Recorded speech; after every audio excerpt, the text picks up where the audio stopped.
মহান রব্বুল আলামিন কুরআনে কারীমে ইরশাদ করেছেন, ওয়াল্লাযী বা'সা ফিল উম্মিয়্যিনা রাসূলাম মিনহুম ইয়াতলু আলাইহিম আয়াতিহি ওয়া ইউযাক্কিহিম ওয়া ইউআল্লিমুহুমুল কিতাবা ওয়াল হিকমাহ ওয়া ইন কানু মিন ক্বাবলু লাফি দালালিম মুবিন।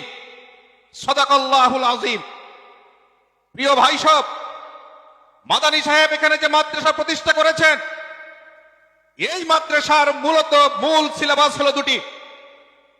এক হচ্ছে কোরআন, আর এক হচ্ছে সুন্নাহ বা হাদিস।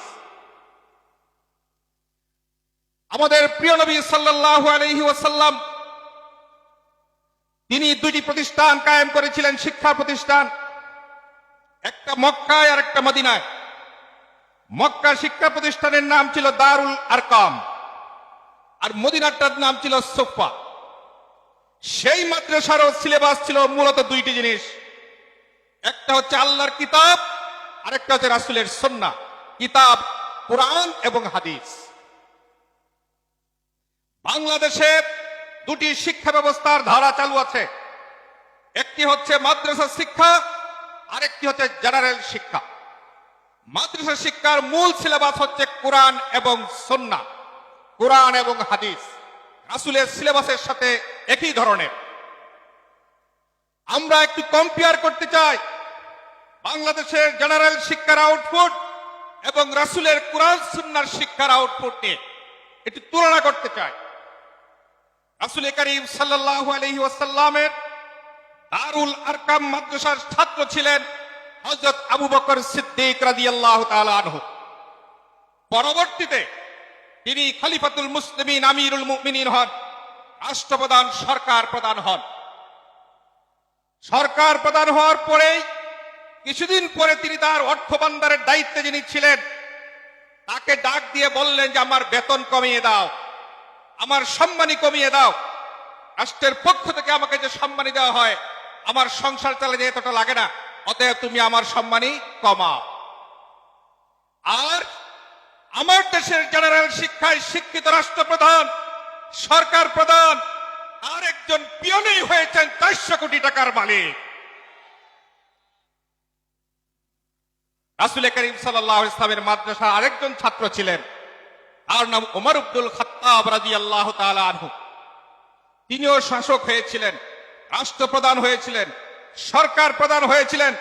অর্ধেকটা পৃথিবীর শাসন তিনি করেছেন, যে ইন্দোনেশিয়া থেকে মরক্কোর রাবাত পর্যন্ত অর্ধেকটা জাহানের তিনি শাসক ছিলেন। তিনি কি করেছেন? নিজের ছেলে অপরাধ করেছে, নিজ হাতে অপরাধের শাস্তি ছেলের উপর প্রয়োগ করেছে। কথা ঠিক কিনা? আর আমার দেশের জেনারেল শিক্ষায় শিক্ষিত রাষ্ট্রপ্রধান, সরকার প্রধান, তার ছেলে, তার মেয়ে, তার বোন, তার ভগ্নী সহ তিনি নিজে সহ সকল আত্মীয় স্বজন রাষ্ট্রের কোটি কোটি টাকা, মিলিয়ন বিলিয়ন ডলার রাষ্ট্র থেকে পাচার করে দিয়েছে।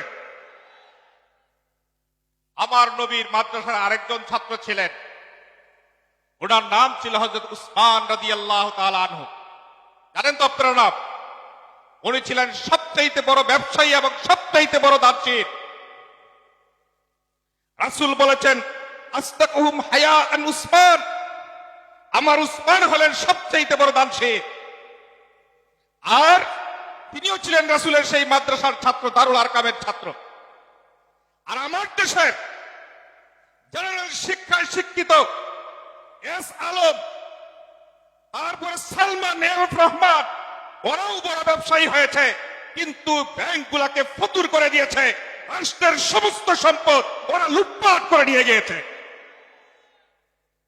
প্রিয় ভাইরা আমার, রাসূলের মাদ্রাসা দারুল আরকামে আরেকজন ছাত্র ছিলেন, তার নাম ছিল হযরত আলী কাররামুল্লাহু ওয়াজহাহু।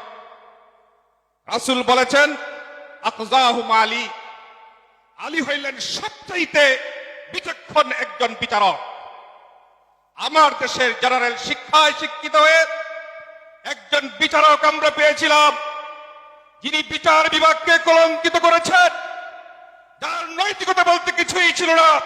সেই বিচারকের নাম হচ্ছে শামসুদ্দিন মালিক। চিনেন আপনারা তাকে? সীমান্তে গিয়ে টাকা সহ ধরা পড়েছে। আল্লাহ রাব্বুল আলামিন এই কুলাঙ্গারকে বিচারপতির আসন থেকে নিয়ে এসে কলাপাতায় শুয়ে দিয়েছেন।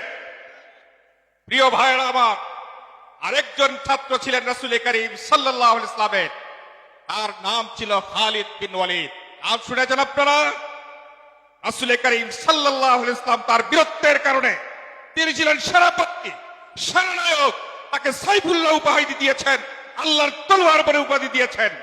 আমাদেরও এই জেনারেল শিক্ষায় আমাদের দেশে শিক্ষিত হয়ে একজন সেনাপতি হয়েছিলেন, তার নাম আজিজ, এম আজিজ। চিনেন নাকি তারা? M A Aziz. তিনি ছিলেন মাফিয়া, একজন মাফিয়া উপহার দিয়েছে আমাদেরকে।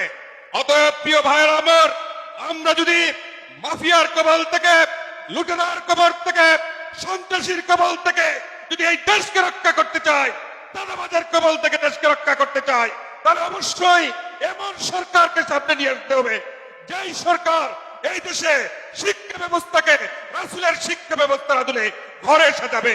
আপনারা কি রাজি আছেন? আগামী দিন আমাদেরকে চিন্তা করতে হবে, এই দেশটাকে আর লুটে খাওয়ার সুযোগ দেওয়া যাবে না, দাদাবাজির সুযোগ আর দেওয়া যাবে না, লুটপাটের সুযোগ আর দেওয়া যাবে না। আগামী দিনে চিন্তা ভাবনা করে উলামায়ে কেরাম যে নির্দেশনা দিবেন, সেই আলোকে আমাদেরকে ভূমিকা রাখতে হবে। আপনারা কি রাজি আছেন?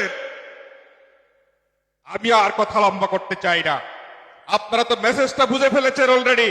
উলামায়ে কেরাম, জাতীয় নেতৃবৃন্দ আরো পরিষ্কার কথা বলবেন।